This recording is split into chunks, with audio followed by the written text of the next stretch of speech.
the basics, right? And just using simple language.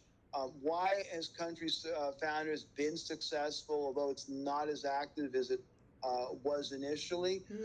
Because also I put a lot of effort in finding people that I figured deep down inside, yeah, they want to set up their own countries, they want to set up their own systems and societies, and I figured why not appeal to that, and so the idea was to bring these people together and just to have them to at least talk, to get to know one another, and to see what would happen. I mean, I forgot who it was. Someone had said, "Oh, it's sort of like this primordial soup for new countries and network states and things of that nature."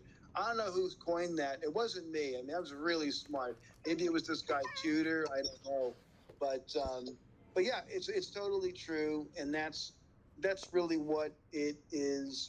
What it boils down to. And look, if they branch off and they do great things because they met each other at Country Founders or someone else's group, great.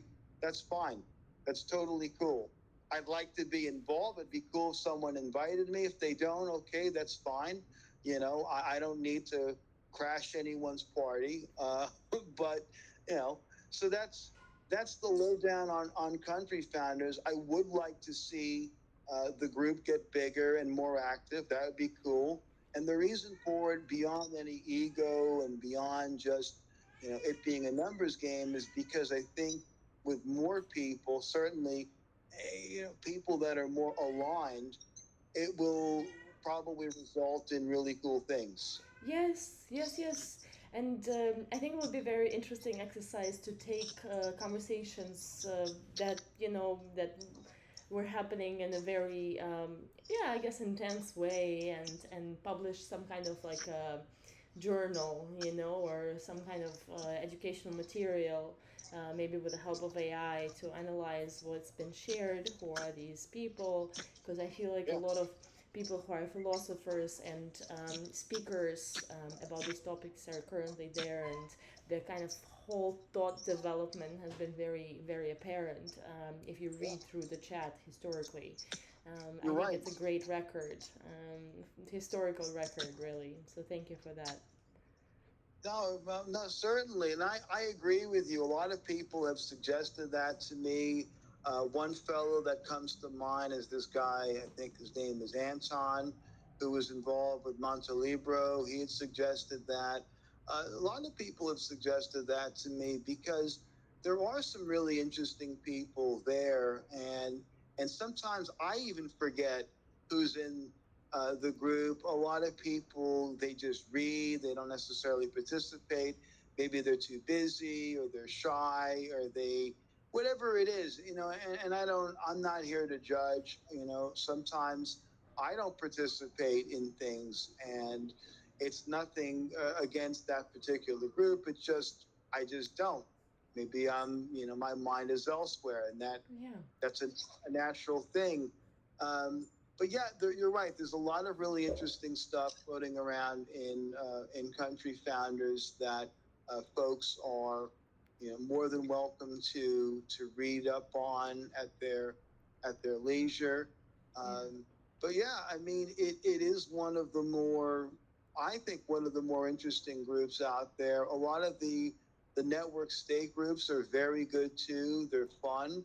Um, I like this one, the new one that Zev has put together. It's Yes. a terrific one. Know that you're involved with that one. It's great. I love Zev. He's a cool guy, very smart. Yeah. He knows his stuff. The people in that group are totally cool. There's a lot of good energy there, and so I mean, look, I love supporting other people's stuff because I think that's one of the cool things is just cross promotion. Okay, if they support, Country Founders back, great. If they don't, I'm not going to get bent out of shape. I don't care. Yeah. It's not the end of the world. I don't want to push anything on anybody. God Yeah. forbid. And So also, look, There's so many of us right now being active in these conversations, to be honest. We all know each other at this point, I feel Yep. like. And a lot of people have already initiated the connection on one-on-one talks with each other. I think that's really the accomplishment that you've been able to bring to the table the past 2 years, and I really honor you for that. This is going to be our last question for this particular interview, but also I wanted to mention that this interview is also designed to be 4 parts, and I would be interviewing people and bringing them back within the Cool. next 2 years. So, Got it. I want to see the progress, and I want to deep dive, in this conversation, in this language development, this communications work. So I really look forward to hearing you back within the next maybe 6 months. But the last Cool. question that I will keep asking as an exercise is this. So we're in 2034 right now, 10 years ahead. What's been accomplished in this field, and what are you proud of? And yeah, where did we get from In, now to then?